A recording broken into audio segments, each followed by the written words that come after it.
I'd like to welcome Jo Stapleton to this episode of Artist Tales. She's an analog and alternative process photographer whose work turns the darkroom into a space for experimentation and storytelling. Working with lith printing, photograms, chemigrams, and cyanotypes, she builds constructed realities from models, found objects, collage, and hands-on manipulation. Welcome, Jo. Thank you very much, Heather. It's wonderful to have you. So, to start off, tell us a bit more about yourself as an artist and what you do. Yes, of course. So I kind of describe myself a bit as a darkroom adventurer. And as you were sort of saying, I think the darkroom is very much a creative space for me. It's a bit of an escape, I guess, from the outside world, but it's also the place where I can really think about, reflect and construct my images. So I shoot a lot of images on film or cameraless photography, but those initial images, those initial shots with my camera are just the start of the development of that image. So it's once I'm in the dark room, the door is closed, nobody can come in, not even the cat, although he tries to. It's that time I spend alone in that room where I can just explore, I can wonder what if, I can try things out. Yeah, it's a real special place, and I feel very privileged to have a dark room at home in which to do that. I think you're very lucky in that sense, because you do need to have the space to do that, and a dark space, as in no light, because as probably some of us who are a bit older know, with film photography, it's all light-based. So it is light-based for digital, but for film and non-digital sort of formats, you can actually ruin the film or the actual whatever you're working with if you let in light accidentally. Absolutely. I've had a dark room at home now for around 14 years. And before that, I would try and assemble a dark room on the top of my stairs on the landing. So it would take me about an hour and a half to black out the flat, so tape up all of the windows and the doors. And I'd be on my knees on the landing with my enlarger running in and out of the bathroom. And I loved doing it, but it was such a mission to make it happen. And often my work would be spoiled by that light creeping in from somewhere. So yeah, it's finding that space to do the work is really important. But it didn't just happen. It took me a long time to get there. And you're very fortunate. And also when you were initially talking and describing what you were doing, to me, it's almost like Photoshop without using Photoshop. Yes. You're constructing something. I think so. And it's quite interesting. I'm a member of London Independent Photography, and I run a couple of their satellite groups. And there's a fantastic group I'm involved in called London and Beyond. So it's got photographers could be based anywhere, and we meet once a month over Zoom. And we're a real mix of kind of analogue and digital. And quite a few members in the group our work in some respects is quite similar. We're playing with light, texture and that sort of thing, but we'll be using completely different tools and approaches, so analogue and digital. And sometimes we'll use the same language. So I was saying to somebody the other day about dodging and burning in the dark room. So wanting to sort of block some of the light, getting some of my paper or burning more of the image. And they said, oh, that's what you do in Photoshop.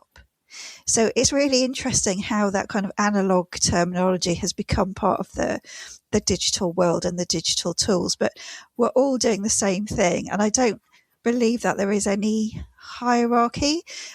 I find technology really difficult and I don't find it interesting. But for me, there is something about physically holding the materials, pouring the liquid, having that very hands-on approach. That's the bit that's really exciting for me, I think. And it's very tactile as well. It is. It often feels like a craft.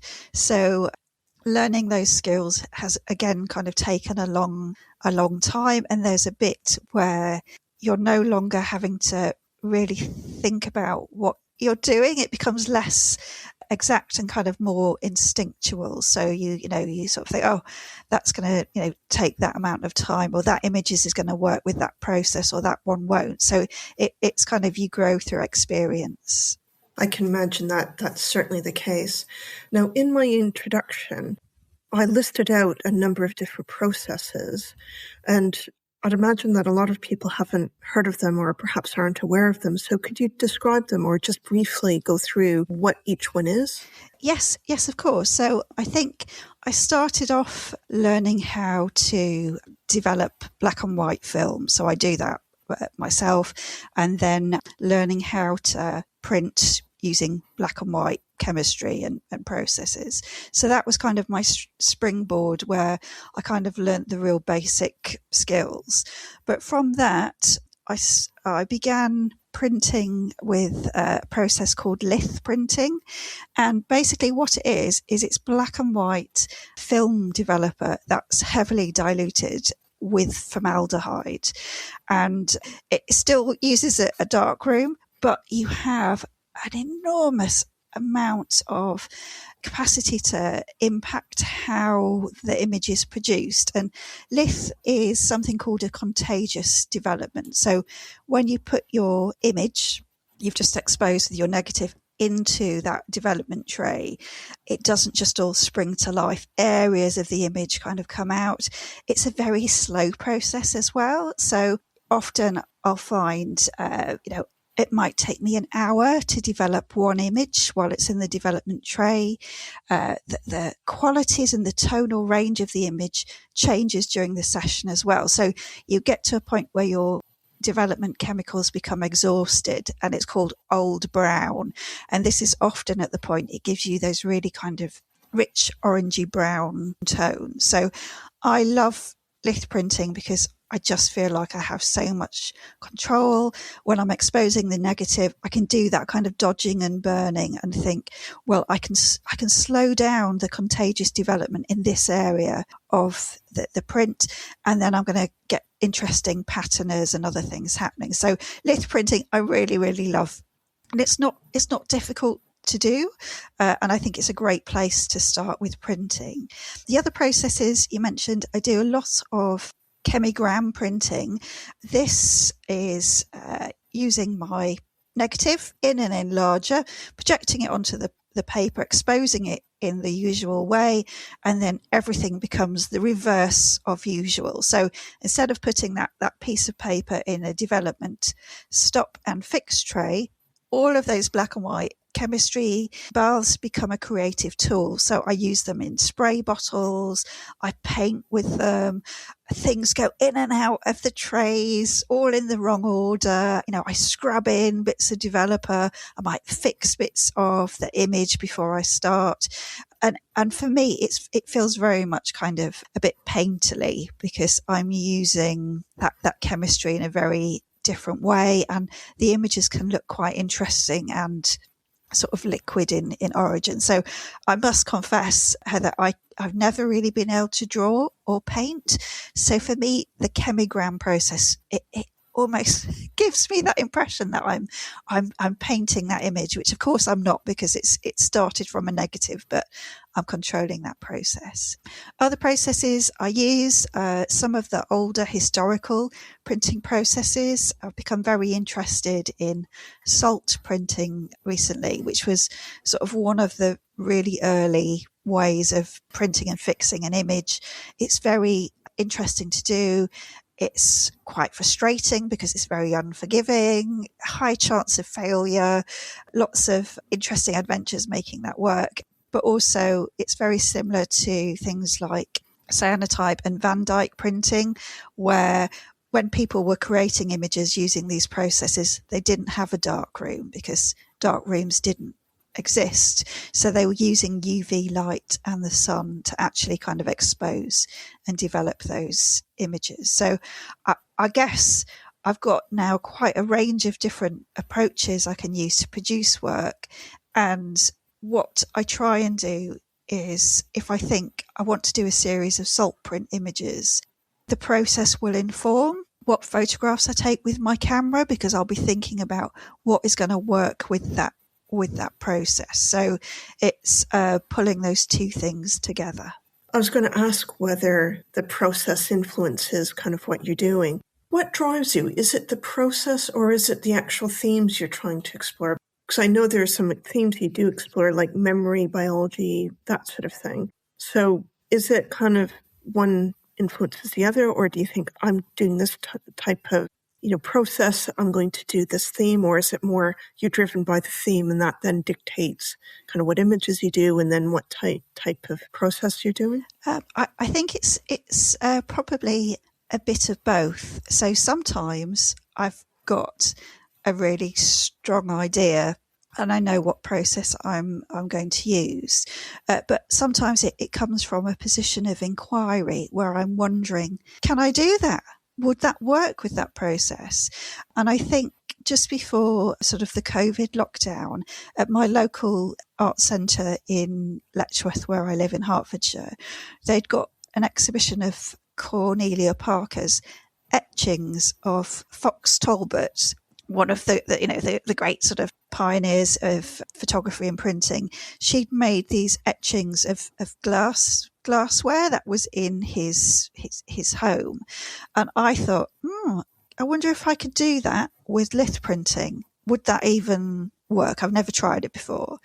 But I went and scoured the local charity shops, found some decorative glass objects, and started making photograms with them using the lith process. So just shining the light from the enlarger onto the photographic paper in the darkroom.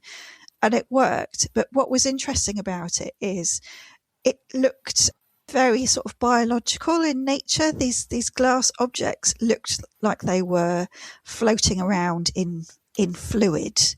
And obviously everyone was thinking about COVID and things, including me at the time.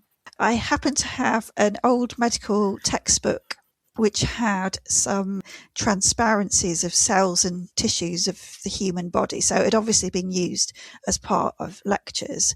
And I remember thinking, I wonder what would happen. Could I project those cells and tissues and make them part of the photogram object? So I've got these bits of glass that seem to be sort of floating in bodily fluids. Can I now incorporate the cells? And I did that. So that then became a whole series of image called Foreign Bodies. So the whole thing was cameraless, and it brought together kind of macrobiology with bits of sort of broken glass. So I think that's often where my work starts, from a point of inquiry of, could I do that? And I had no idea when I set out that there was going to be a project there, or how it would develop, what it would be about. It came sometimes from that initial inquiry of, I wonder if that would work. Could I possibly do that? And it sounds like that project was a bit serendipitous. So maybe you can talk about some of your projects and how they came about.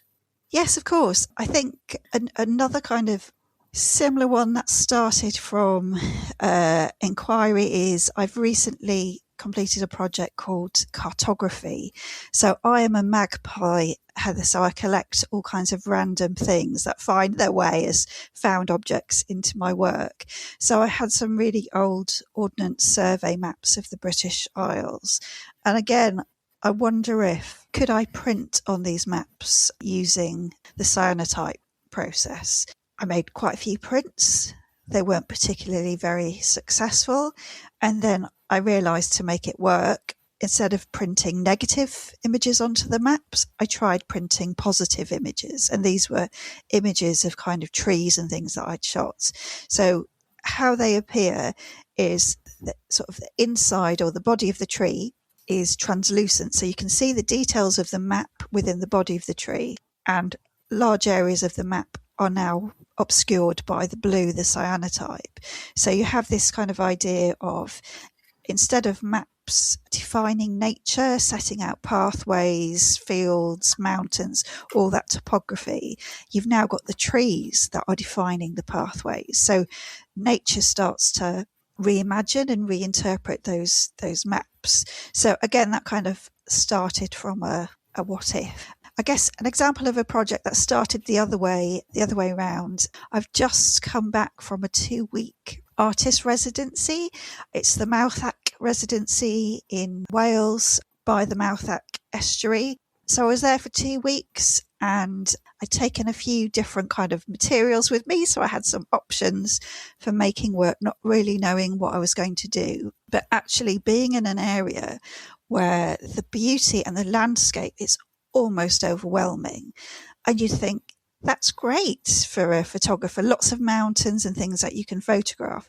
But actually it's not great, because everything is so beautiful. There are so many astounding, beautiful views. It feels like you could just take lots of beautiful pictures, almost just document what's there. And the thing that really struck me about being in and around the estuary was one about light, because the light constantly shifts. And also I became interested in this kind of idea of thin spaces. And a thin space, it's kind of a bit sort of grounded in sort of philosophy and folklore. But a thin space is a place that kind of forms a bridge between this world and the next. So in Welsh folklore, that kind of is like fairy talk, really, which is less me. But often a thin space is somewhere that you experience something, and sometimes it can just be kind of awe at the beauty of your surroundings. It's not always something that you can articulate or put into words.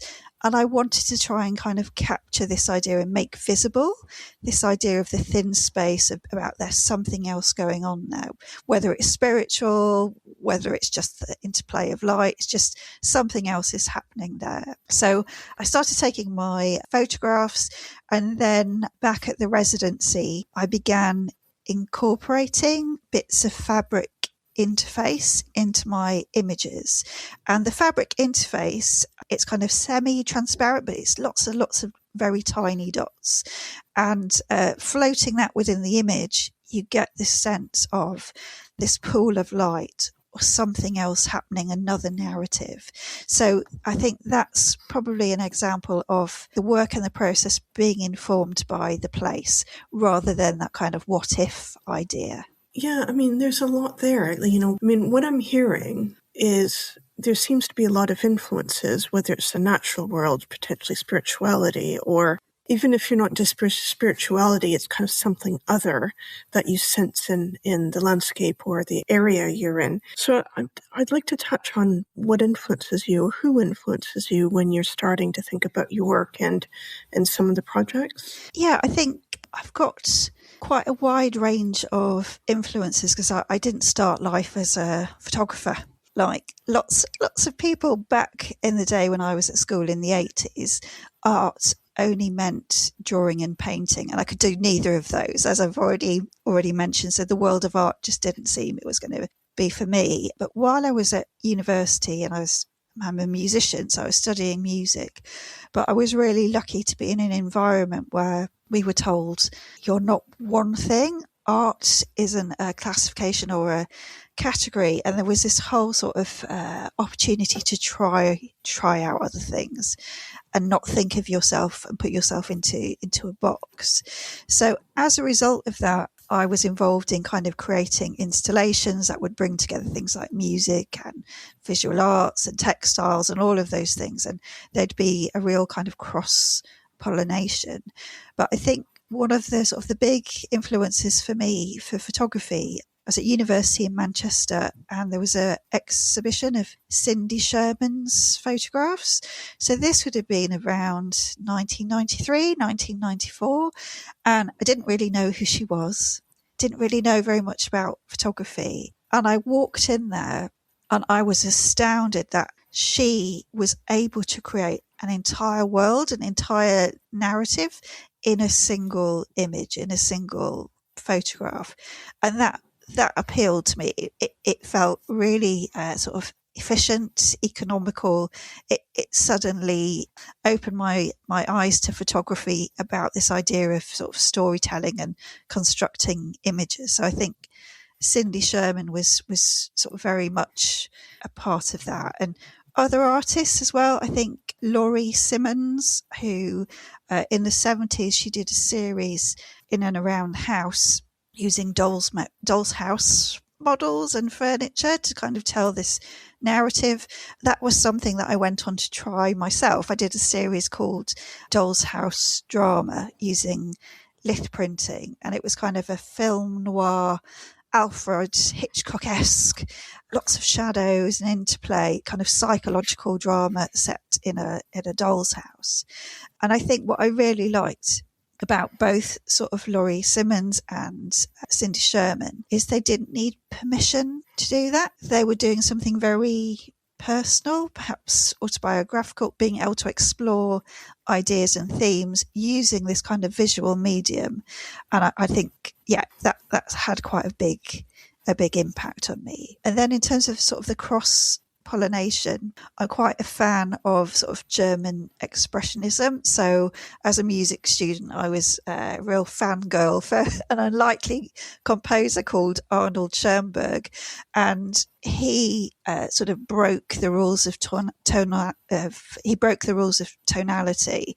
So he moved away from the scale, and he found this whole other system of expression. And there was something there around revealing ideas of kind of emotion and the inner world. So I think that's probably still sloshing around somewhere, this idea of being able to construct images, express either sort of the inner world, but then also explore what's going on in the world around me. So I don't know if that answers your question. I think it does. And it just shows not only your influences, but the breadth of kind of your photography in terms of your imagination, being curious, storytelling. Although you've said you're not particularly technical, you need to understand enough about the photography technology and some of the chemicals and what they can do in order to kind of create what you're creating. Yeah, I think I'd agree with that. I think I mix up the chemistry myself, and I coat paper, so for things like cyanotype and salt printing and Van Dyke. So in a way, that's kind of taking it right back to basics of creating what's going to be the light sensitive emulsion and coating the paper. So I've had to learn how to do that and how to understand it. But I think if you've never done those things before, it can feel really daunting. And I meet lots of photographers all the time who shoot on film, but they don't develop their own film. And it's so easy to do. So one of the things that I'm really passionate about as well is sharing skills. So I've run a number of workshops now for fellow London independent photography members. So, not very expensive, but people come. And I did a very ambitious one with cyanotype printing. So in about 4 hours, people got to mix up their own chemistry, try a bit of paper coating, make some prints, do a bit of toning. So like a crash course. So that I think I definitely learnt by doing. And often I'll just go and do sort of like a half day or a 1 day workshop on a process, just enough to make me feel kind of comfortable and confident to have a go. And then it's very much kind of practice based, learning those skills, gaining the experience, and it doesn't just come overnight. And I think even something like cyanotype, which is quite an easy process, it took me a long time to learn how to coat the paper really well and what's going to work and what's not going to work. So like the best things, nothing is ever instant. It's still a craft that you need to learn, but it's an accessible craft. It's not super scientific. Don't need to have, I don't believe, studied photography at university to do it. You don't need permission to try. You can just do these things yourself. It's all sort of available. And I think that's the biggest thing, is not only having the confidence, but realizing actually, like you say, you don't need the permission. You just go and do it. Yeah, absolutely. Yeah. I want to pick up with you the point you made about when you're going through school, you didn't really pick up photography. So where did you pick up photography? How did you get into it? I think it probably started at university. So being around people who were studying photography or doing fine art and that kind of cross-pollination of us working together to make installations. But one of, I think, my gateway into photography, bizarrely, was Super 8 filmmaking. So I was involved in making some Super 8 films, inspired by Derek Jarman, again, another big inspiration at the time. And I remember sitting with the film that had been developed and splicing it together, so physically editing with bits of film and taping them together. And that was like a magic moment for me, that you could physically make something. And it was from that point really then that I started to shoot film and found out, somebody showed me how I could develop it. And then it was a very long time, I think, of taking terrible photographs, ruining film by not doing it properly, making very bad prints in the darkroom because I was trying to kind of figure it out and get it to work. But I love doing it. It's something to do, I think, with physically having control over that and influence. And it feels very personal. It immediately feels like yours. So I've got my images, but this is my film. I've processed my film, and now I'm going to work with it to take it somewhere else and to explore it.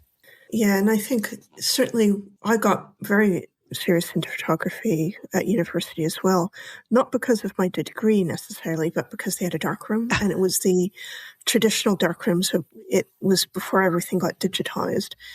And I think, like you, it's very tactile. It's very, you can see things. It's very organic because it is the chemicals in the paper, and you can see the image just starting to come out once I did the basic black and white, so you could see the image coming out on the paper once you put it into the developer. And, each picture has its, you could be as close as possible to each time, but they were slightly different. Yes. So I think there's something really magical about that, about seeing that image appear.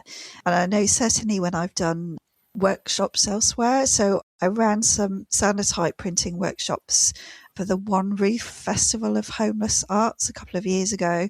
And so people who were coming along to the festival were people who mostly had no experience of photography, or like a lot of us, we all have a mobile phone and we capture some images. But there was something magical there about helping people to take those images from their phone, or maybe not even have a photograph, but to draw something on acetate and then to make a cyanotype print with it, and seeing people experience that moment of magic of something I've drawn, something I've taken with my phone, and it's become a physical thing. It's become a print. So I find that really exciting, and I love working with people who are not photographers because, again, it's that idea of I think we can get really hung up on the right way of doing things, the correct way, the techniques, all of that.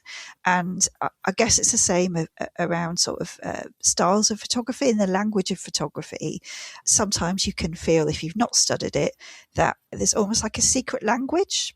You don't know what that is or what's about. You can spend a lot of time sort of seeking to emulate work that is sort of revered. But if you're coming at it from an approach where you're not really focusing on or thinking about any of those things, it's really freeing. So I love seeing people completely not overthinking anything.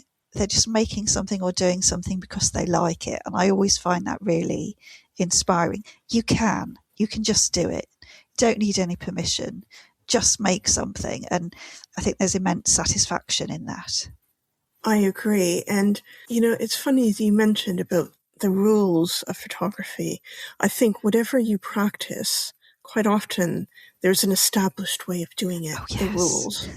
Yes. And there is something really freeing, particularly if you don't know much about a particular sort of art form, of coming in fresh and new and almost upending kind of the established ways of doing stuff. There might be a good reason why we do it in a certain way. Like you wouldn't walk into a dark room and turn on the white light. No, no. Although you might do if you wanted to do some solarization. But yes, but generally not. True. You've just upended my argument there, but But you know what I mean? Like, perhaps that's a bad example. That, you know, in some ways, I think those rules are almost like guidance. And I remember someone saying to me ages ago, saying, you know, okay, learn the rules, but you learn the rules to know how to break them. Yes. And I think that's probably a fair point, because you have to learn some of the technical, you need to understand how the materials work, and you need to be able to know about kind of exposure and development. But I think it is, if you, the rules, the way of doing things can, I think, sometimes stop your curiosity. So one of my favourite things to do, Heather, which I think would appall people, is when I'm with my enlarger, I'm constantly posting things into my enlarger with the negative. So I'm incorporating other objects as photograms while I'm projecting the negative onto the paper. And I'm sure if I went into a professional darkroom, they'd probably rugby tackle me down to the floor. So they'd go, what are you doing? You're going to do something ridiculous. I've done, I found myself doing all kinds of crazy things. So when I was working on that Foreign Bodies series, at one point, I was smashing up a glass decanter with a hammer in my darkroom under safe light, because I got this idea about, can I do stop-start exposure? Can I make it look like these pieces of glass are breaking up and tumbling? The only way to do it is in here. So I was there with my hammer thinking, is this really I can't see very well. I put it in kind of a plastic bag. That's probably okay, isn't it? But probably not. But I think in those moments, and one of the great things about having your own creative space is you don't have to justify anything or explain anything, and no one's going to say, is that really a very sensible thing to do? Because often it's not, but yep, you're in the moment, and having that freedom is amazing. And I did cut myself. Well, for art. Yes. And what I'm going to say is, you're also really subversive. Yeah, thank you. And I think that's part of art, isn't it? We're kind of pushing the boundaries. And there might be rules, quote unquote, rules about art. But I think in some ways those rules can be, it's a double-edged sword, though they can actually stifle. And sometimes you need to have that inquisitiveness, that subversiveness to push things, to kind of see what works, what doesn't, because that's creativity, isn't it? It is, and it doesn't always work. But I think I've got, again, another exhibition I went to see, not of photography, but Sister Carita Kent, who was she did lots of screen and lino printing. So she was a nun, and she did lots of really subversive art with political messaging. But she used to teach art lessons, and she basically had these 10 rules for creativity. And I've got this stuck up in my darkroom. And it says really basic things like, just make, don't think about it, just do, because it's the people who make things all the time are the ones who discover new things. So for me, I think it's almost like a muscle memory. So I try and print something every week, even if I haven't got a project on the go or a fixed plan, because it's often from those moments of experiment that it turns into something, and then it might become a series. And also she mentions John Cage. So I know him as a musician, but he was an artist as well. And he talks about always leaving room for the X quantities. So these are the things that you're not planning. I guess in photography we often talk about sort of wabi-sabi, don't we, about the unpredictable things that might happen. Might be in the chemical process, it might be light, it might be another element, something that doesn't work. And that's really exciting as well, because leaving the room for things to go wrong, things might not work, but giving yourself permission to just try things. So I'm always saying to myself, I wonder if I can.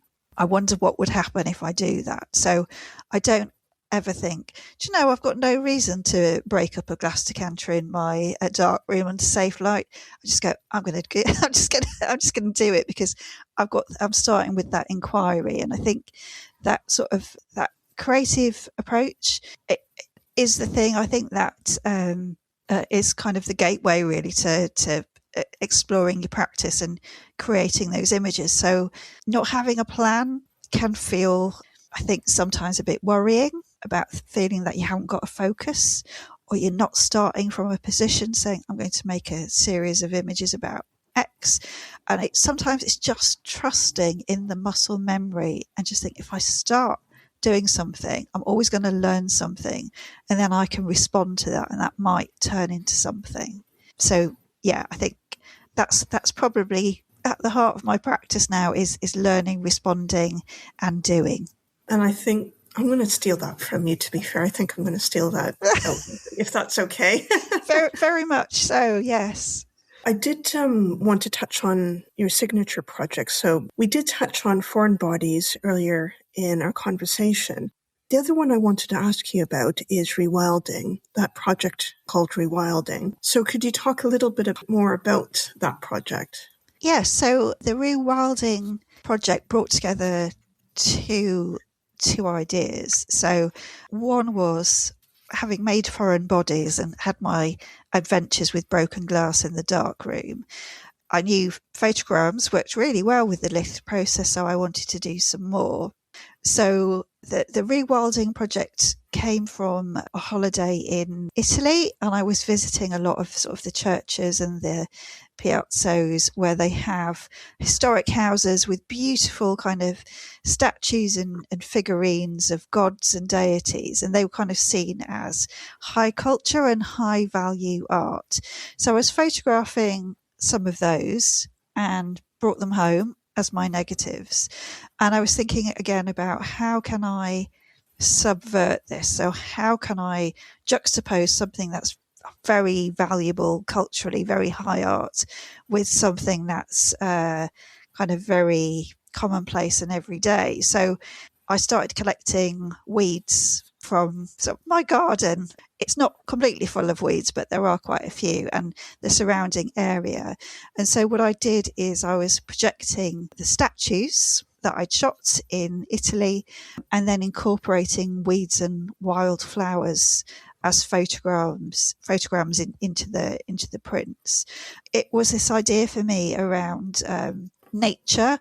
Sort of, if everything went to rack and ruin and we all disappeared very quickly, when you come across sort of abandoned areas or abandoned structures, nature always finds a way into the cracks. Weeds and wildflowers grow. Nature reclaims the mess that we leave behind. So that Rewilding project kind of came from the idea of sort of high art with something that's very sort of like a waste project, very low status. And I guess in my fantasy world, I would love to see lots of the things that we consider as high art as being reclaimed by this wild nature. So yeah, it was those two kind of ideas and thoughts coming together there in the darkroom. I find that really interesting, because it's almost that exploring the two opposite ends, really, of life, really. Yeah, I think so. And the thing that's astounding as well is the actual weeds are really beautiful, and they are weeds. So, or what we consider as weeds. Yeah, as weeds or waste or not wanted, and they're just as beautiful as all the other things that we kind of deliberately grow and nurture. And I guess it was the same thing really from the Foreign Bodies project, of projecting those cells and tissues, is we're not aware of what goes on in our bodies at that kind of macro level, but those cells and tissues were really beautiful. One of my favourite transparencies was an image of motor neurons. And, I had a former colleague who sadly passed away from motor neuron disease. So our association with it is, understandably really upsetting and really difficult. And I made a photogram using a giant light bulb that had come from an old theatre lantern. So going back to my kind of magpie tendencies of just collecting things. And this was on the paper, and then projected the motor neuron cells through the light bulb, and it was really, really beautiful. And I've since made a number of prints. So I've remade the photogram for a few people who've lost someone from MND, because it's I guess it's quite a nice memorial, but it's another way of thinking about body and nature and the fact that all these things are curiously beautiful, but we don't often think about or see them. Indeed. Now, last question is, what's next? Where do you see your photography going? Well, I've just come back from my 2-week artist residency, and while I was there, I'd started doing some match-tone cyanotype prints just because it was the easiest to do while I was there on site. And I was looking at the landscape, taken lots of images, photographs of the land and seascapes, but incorporating this fabric interface, this idea of exploring the thin space, of representing that within the photograph. So I think that's probably for the next few months, that's going to be my focus, thinking about how can I kind of depict this magical essence, this awe in nature, and I guess a bit around the sort of the spirituality and light. So that's kind of coming along. And also in June, very excited, I've got my first book of photography coming out, published by Shutter Hub as one of their solo editions. So I'm working on that at the moment. I haven't got a title yet. I'm terrible at things like that, but it's launching in June. So in the short term, I think they're kind of my focuses. And I think, to be honest, Heather, I just love spending time in my darkroom. I love the creative process.